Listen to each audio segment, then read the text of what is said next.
కొన్నాళ్ల క్రితం concept oriented సినిమాలకి, కామెడీ ఎంటర్టైనర్లకు కేర్ ఆఫ్ అడ్రస్ లాంటి నారా రోహిత్ అనంతరం వరుస పరాజయాల కారణంగా సరైన హిట్ లేక రేసులో వెనుకబడిపోయాడు.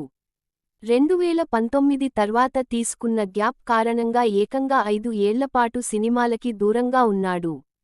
నిజానికి Nara Rohit come back cinema అవ్వాల్సిన సుందరకాండ కాస్త డిలే అవ్వడంతో భైరవం ముందుకు వచ్చింది.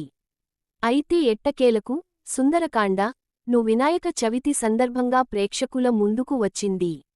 మరి ఈ చిత్రం ప్రేక్షకుల్ని ఆకట్టుకోగలిగిందా లేదా అనేది చూద్దాం. కథ: తాను పెళ్లి చేసుకోబోయే అమ్మాయిలో ఓ 5 క్వాలిటీల కోసం గాలిస్తుంటాడు సిద్ధార్థ్ నారా రోహిత్.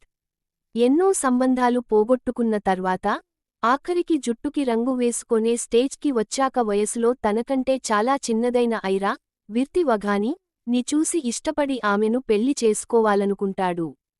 కట్ చేస్తే తన పెళ్లికి తన సీనియర్ మరియు స్కూల్ స్టేజ్లో లవ్ చేసిన వైష్ణవి శ్రీదేవి విజయ్ కుమార్ అడ్డంకిగా నిలుస్తుంది. అసలు వైష్ణవి ఎవరు?